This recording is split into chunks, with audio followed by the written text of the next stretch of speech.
7절 말씀을 가지고 온전한 복음이란 제목으로 말씀을 증거하도록 하겠습니다. 23절 말씀에 보면 사도행전 18장 23절 말씀을 보면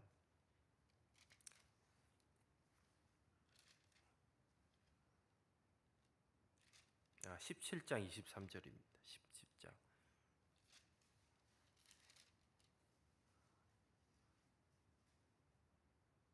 내가 두루 다니며 너희를 위하는 것들을 보다가 알지 못하는 신에게라도 새긴 단을 보았으니 그런즉 너희가 알지 못하고 위하는 것들을 내가 너희에게 알게 하리라.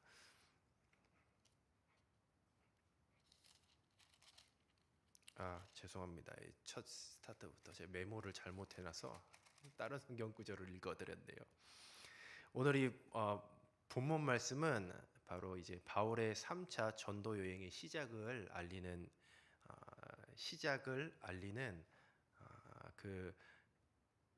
알리는 그 말씀으로부터 비롯되고 있습니다. 그러니까 오늘부터 이제 바울의 3차 전도 여행의 시작이라고 보시면 됩니다. 알렉산드리아라는 그런 도시가 나오고 있어요. 예, 본문에 나오는 알렉산드리아는 일단 아볼로를 소개할 때에 알렉산드리아에서 난 아볼로, 그러니까 알렉산드리아 출신이겠죠. 근데 왜 아볼로가 알렉산드리아에서 난 아볼로라고 이렇게 소개를 하였냐라고 한다면, 바로 이 알렉산드리아는 보통 이제 아테네가 종교 철학의 중심지였다면 알렉산드리아는 그리스 학문의 중심지였습니다. 이집트에 속했던 알렉산드리아였는데 당시 그리스도인들의 다수들이 그리스도인들이 굉장히 많이 살았던 도시예요. 종교와 문화를 이 그리스도인들이 주도하게 되었습니다. 다른 어느 지역보다도 많은 유대인들이 거주하였어요. 이 알렉산드리아는 당시 로마에서 두 번째로 영향력 있는 그런 큰 도시였고, 그리고 당시에 큰 도서관을 보유하고 있었는데 이 도서관에 보유한 책의 장수가 70만 권이었다고 그렇게 추정을 하고 있습니다. 어마어마한 양이죠. 그만큼 학문의 중심지였고, 바로 그곳에서 아볼로가 이제는 알렉산드리아에서 난 아볼로, 그러니까 아볼로가 바로 이런 학문의 중심지에 영향을 받았다라는 거죠. 그러니까 아볼로는 이미 지성적으로 준비가 된 사람이었던 것이에요. 근데 이 아볼로가 에베소에 이르게 되었습니다. 아볼로를 소개한다고 하면 유대인이었으며 언변이 좋고 성경에 능통한 자였던 것이에요. 그러니까 아볼로는 하나님께 쓰임을 받기 위해서 굉장히 준비된 자로 이렇게 성경에 묘사하고 있습니다. 학문의 중심지였던 알렉산드리아에서 교육을 받아서 철학과 수사학의 두각을 나타내었고, 거기다가 성경에 능통하기까지 했었어요. 또한 아볼로는 일찍이 주의도를 배워 열심으로 예수에 관한 것을 자세히 말하며 가르쳤습니다. 그래서 굉장히 예수님에 관한 것을 자세히 말하는 것에도 열심이었다. 아볼로는 에베소에 와서 예수에 대한 것들을 열정적으로 말하고 자세히 가르치고 다녔습니다. 그런데 이런 탁월함에도 불구하고 아볼로는 한 가지 부족한 부분이 있었어요. 바로 그것은 요한의 세례만 알고 있었던 것이에요. 요한의 세례만 알았다는 것은 성령 세례에 대한 지식이 부족했다는 것이요. 그리스도의 완성된 사역에 대한 그런 이해가 부족했다는 것이에요. 그러니까 아직까지도 그 요한이 세례 요한이 얘기했던 그 회개에 대한, 그러니까 회개에만 의존을 하고 있었던 것. 그러니까 예수님을 믿었지만 메시아로서 믿었어요. 근데 예수님의 사역, 그러니까 죽음과 부활과 성령의 사역에 대해서는 완전하게 이해하지를 못했습니다. 지금 아볼로가 딱 그런 상태였어요. 이성적으로는 완전히 준비되었지만 아직 영적으로는 부족한 그런 상태. 바로 그때에 아볼로가 또 해당해서 담대히 말할 때에 브리스길라와 아굴라 부부가 듣고 그 설교를 들었던 것이죠. 들었는데 뭔가 부족한 부분을 느꼈던 것이에요. 그래서 이제 그 회당에서 아볼로가 말하는 그 담대히 말했던 그 시간이 끝난 후에 아볼로를 조용히 데리고 가서 하나님의 도를 좀 더 정확하게 풀어 주었습니다. 예수님의 사역에 대하여서 자세히 잘 예수님의 죽으심과 부활과 또 성령을 베풀어 주셨던 그런 예수님의 사역에 대하여서 더 정확하게 이제 이야기를 해 주었던 것이죠. 아볼로의 가르침이 틀린 것은 아니었어요. 그런데 부족했었습니다. 예수님의 그 사역을 완전히 이해하지 못했기 때문에. 근데 중요한 것은 아볼로가 바로 그 두 사람의 가르침을 거절하지 않고 잘 받았다는 것을 우리가 볼 수 있어요. 여기서 이 브리스길라와 아굴라의 모습을 우리가 좀 더 살펴볼 수 있어요.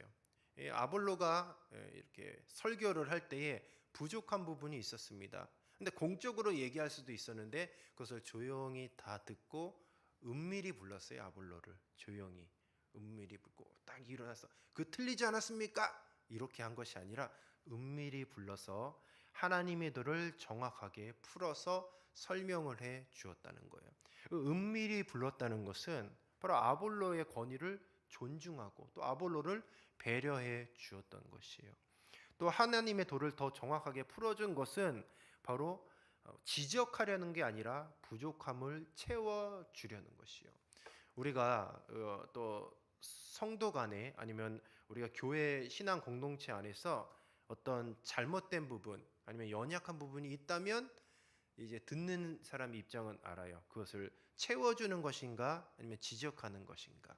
한번 생각을 해보십시오. 나는 주변 사람들에게 아니면 실수를 하거나 좀 부족한 사람에게 나는 지적하는 사람인가 아니면 부족한 것이 있다면 그것을 채워주는 사람인가. 그러나 한 가지 법칙이 있어요. 채워주려면 어떻게 해야 되냐? 은밀히 채워줘야 돼요. 공적으로 채워주는 것이 아니라 부족한 것을 공적으로 들춰내는 사람이 아니라 부족한 것이 있다면 은밀히 채워주는 성도가 되시기를 주님의 이름으로 축복합니다. 왜 그것이 중요하냐? 바로 그런 모습들이 조금씩 쌓여가면서 이 교회라는 신앙 공동체가 성장해 간다라는 거예요. 우리 교회가 성장을 해야 되지 않습니까? 이것은 어떤 양적인 성장이 아니에요. 영적인 성장이 너무너무 중요합니다. 그러나 그러한 성장이 있기 위해서는 어떤 서로에 대한 배려가 있어야 돼요. 부족한 부분이 있다면 지적하고 그것이 뭐 잘못됐습니다 라고 해서 서로에 상처를 주는 것이 아니라 오히려 부족한 것이 있다면 은밀히 그 사람을 기도하고 아니면 차라리 개인적으로 얘기를 하고 채워주는 것 이런 것들이 중요하다라는 거죠.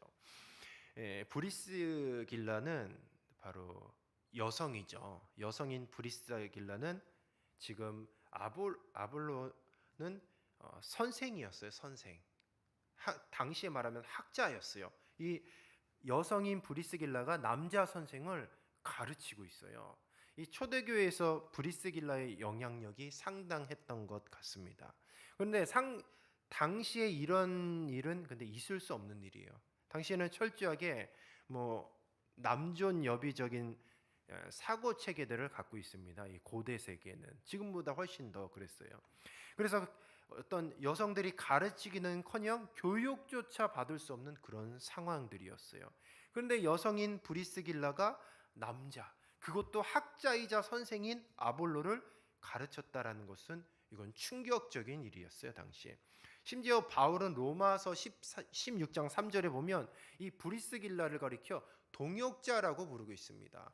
또 브리스길라 혹은 브리스가라고 하는데 이 이름이 아니에요. 가문 이름이야. 사람 이름이 아니라 가문의 이름이었어요. 그러니까 이름이 누군지도 몰라요. 이 브리스길라가 실질적인 이름이 아니었다는 거죠. 그냥 브리스가의 사람이에요. 브리스가덱, 뭐 브리스가덱, 뭐 이렇게 부르는 거죠.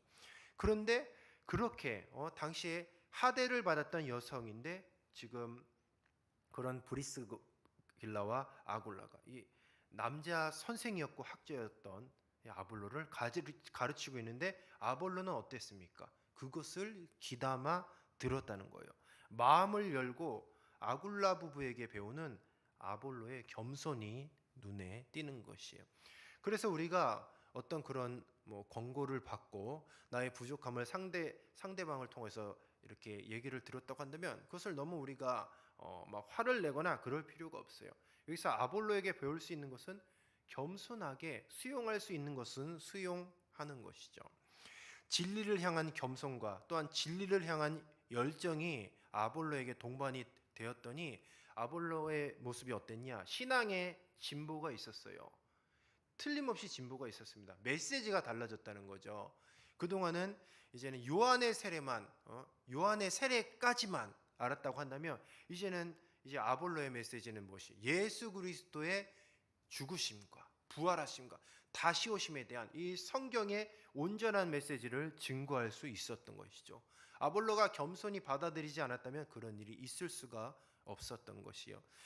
이런 모든 것들이 잘 어울려져서 바로 그 결과물이 어떻게 됐냐? 바로 아볼로가 고린도의 유대인들, 그러니까 고린도의 유대인들의 전도하는 일, 그리고 그 공동체를 이끄는 일에 아름답게 쓰임을 받았어요. 그래서 이 에베소 공동체가 고린도의 제자들에게 편지를 써서 아볼로를 추천합니다. 그래서 아볼로는 이제 고린도에 가서 이제 바울에 이어서 그 고린도 교회에서 엄청나게 영향력을 끼치는 너무너무 귀한 그런 지금으로 말하면 이제 담임 목사님으로 이렇게 귀하게 쓰임을 받는다라는 거죠. 우리가 이 말씀을 보면서 과연 우리는 어떤 성도들 아니면 나의 지체들을 세워주고 추천하고 그 상대방의 장점을 귀하게 여기며 높여줄 수 있는 그런 마음의 준비가 됐는가를 우리가 한번 살펴볼 필요가 있어요. 에베소 교회 우리 성도들은 고린도 교회 그 성도들에게 아볼로를 추천을 했어요. 아볼로는 학식도 있었고 배움이 있었고 드디어 이제 복음을 완성했습니다. 복음의 지식을 완성을 했습니다. 딱 보니까 이 예사로운 인물이 아닌 거예요. 그러니까 오히려 아볼로를 질투하거나 막 찍어 누르는 것이 아니라 저 고린도에 지금 바울이 선교 사역을 나가서 지금 고린도 교회 지도자의 부재를 느끼고 있는 그 어려운 시점에서 이 에베소 공동체는 고린도 공동체에게 아볼로를 추천을 해주는 거죠. 그러니까 아볼로를 인정해주고 아볼로를 세워주고 그리고 아볼로가 더 그 사역의 꽃을 활짝 필 수 있도록 그렇게 사역의 기회를 주었다라는 거죠. 이 얼마나 아름다웁니까? 그래서 정말 이 주님의 몸된 교회는 어떤 교회냐? 사람을 세우고 사람을 성장시키는 교회가 정말 아름다운 교회, 하나님이 기뻐하시는 공동체가 되는 줄로 믿습니다. 우리 성도 여러분 감사합니다. 제가 송파동 교회 와서 참 많이 성장하고 여러분들에게 많이 배우고 있는 것 같습니다. 우리 성도님들의 신앙생활의 모습을 보고 특별히 한 사람 한 사람의 어떤 헌신하는 그런 모습을 보고 많이 배우고 있어요. 우리는 서로에게 그런 도전을 주고 또한 가르침, 뭐 이게 막 가르치는 것이 아니라 삶을 통해서 이렇게 서로를 가르치고 또 서로에게 도전을 주고 그런 공동체가 돼야 되는 것이죠. 그래서 우리 공동체가 과연 우리 신앙 공동체가 어떠한 모습으로 나가는지를 우리가 한번 고민해 볼 필요가 있어요. 사람을 세워주고 인정해주고 어떤 부족한 것이 있다면 감싸주고 또 조용히 그들을 위해서 기도해주고 그리고 보완해주고 그런 공동체, 끊임없이 사람을 세우고 성장시키는 공동체, 우리 송파동 교회가 이런 공동체가 되어야 할 줄로 믿습니다. 이 에베소가 그래서 이 아굴라 부부의 주축으로 한 이 에베소 공동체가 바로 아볼로를 고린도 교회에 파송을 합니다. 아볼로는 바울의 부재로 있는 고린도 교회에 훌륭한 리더십으로 엄청난 영향력을 끼쳐요. 이것을 어떻게 할 수 있느냐? 바로 이 고린도 교회의 아볼로의 영향력을 고린도전서 3장 6절에 보면 바울이 이렇게 고백해요. 나는 심었고 아볼로는 물을 주었을 때 그 많은 학식과 그러니까 지성과 영성을 겸비한 아볼로는 바울은 복음을 심었고 이제는 아볼로가 고린도 교회에 가서 그 어마어마한 영적인 자양분을 계속해서 물을 주었다고 하니까 그런 엄청난 영향력을 끼쳤다라는 거죠. 심지어 고린도 교회에 이제 서로 간에 이제 성도 간에 다툼이 있었을 때 뭐 예수님파도 있었고 바울파도 있었는데 아볼로파도 있었거든요, 분명히. 그러니까 아볼로는 굉장히 분명한 것은 고린도 교회에 굉장히 큰 영향력을 끼친 그런 지도자였다라는 것을 우리는 알 수 있다는 것이죠. 19장 1절에서 7절은 또 이제 바울의 에베소 사역을 나타내고 있습니다. 이 에베소에서 아볼로와 바울이 만나지는 못했어요. 그런데 아볼로가 고린도에서 사역할 때 바울이 바로 갈라디아와 부르기아를 지나 마침내 에베소에 도착을 합니다. 그러니까 약 1년 전에 바울이 하나님의 뜻이면 돌아오리라는 말을 남기고 떠났다가 에베소에 돌아온 것이에요. 그래서 누가는 곧바로 이 바울의 에베소의 첫 사역을 19장부터 이제 소개를 하고 있습니다. 바울이 어떤 제자 그룹을 만나요. 근데 그들에게 너희가 믿을 때 성령을 받았느냐라고 묻자 그들이 아니다라고 대답을 해요. 심지어 성령의 계심도 듣지 못했다라고 그렇게 이야기를 합니다. 바울이 무슨 세례를 받았냐라고 묻자 그들도 똑같이 요한의 세례라고 그렇게 대답을 해요. 바울은 바로 그 제자들 그룹에게 요한의 회개 세례를 베풀 때 선포한 바로 내 뒤에 오시는 이를 믿으라 라는 말을 인용하면서 그가 바로 예수다라고 이렇게 말하면서 똑같이 복음의 부족한 부분을 채워주고 있습니다. 바로 그 제자들이 주 예수의 이름으로 세례를 받아요. 바울이 그들에게 안수하자 성령이 임재하여서 방언도 하고 예언도 하며 성령의 역사가 나타납니다.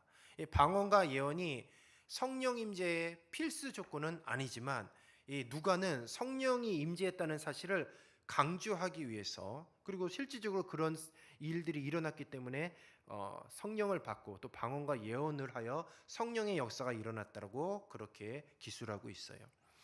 오늘 이 본문 말씀에 두 가지 사건이 있죠. 근데 한 가지 공통점이 있다면 바로 복음, 온전한 복음이 아니라 요한의 세례를 매개체로 하여 바로 앞의 이야기와 뒤의 이야기를 연결하고 있어요. 알렉산드리아 출신의 학자 아볼로는 요한의 세례만 알고 있었고 또 에베소에서 바울이 만난 제자들도 역시 요한의 세례까지만 알고 있었습니다. 오늘 이 말씀을 보면 바로 이 부족한 자들이 가르침을 받고 온전히 세워져 나가고 있는 그런 모습들을 보고 있어요. 고린도 교회에서 또 에베소 교회에서 계속해서 생명이 성장하고 귀하게 쓰임받는 모습들이 보여지고 있습니다. 사랑하는 우리 성도 여러분, 우리 송파동 교회는 어떤 공동체인지 오늘 말씀을 통해서 살펴보기를 바랍니다. 바로 우리는 타인을 세워주는 사람들인가? 아니면 내가 속한 신앙 공동체는 끊임없이 사람을 세우고 끊임없이 성장해 나가고 있는 그런 신앙 공동체인가를 우리는 한번 생각을 해봐야 된다는 거죠. 말씀을 정리하도록 하겠습니다. 내가 속한 교회 그리고 과연 나는 내 주변에 있는 사람들을 세워주는 사람인가? 그리고 내 앞에 부족한 부분이 있다라고 한다면 연약한 부분이 있다라고 한다면 나는 어떻게 반응했는가를 우리는 돌아보시기를 바랍니다. 날마다 우리가 신앙생활하면서 서로를 헐뜯고 서로를 짓누르는 것이 아니라 서로에 대한 지지와 그리고 격려 속에서 또 각자의 주님께서 주신 그런 달란트와 재능을 이 교회 안에서 사역의 현장 안에서 마음껏 꽃을 피울 수 있도록 서로를 세워주는 저와 여러분이 되시기를 주님의 이름으로 축복합니다. 그렇다면 우리 송파동 교회가 그리고 각자 우리가 섬기시는 또 귀한 교회에서 이 아볼로와 같이 바울과 같이 그런 귀하게 쓰임받는 하나님이 쓰시는 귀한 사명자들이 배출될 줄로 믿습니다. 그런 교회가 되기를 축복합니다. 이 시간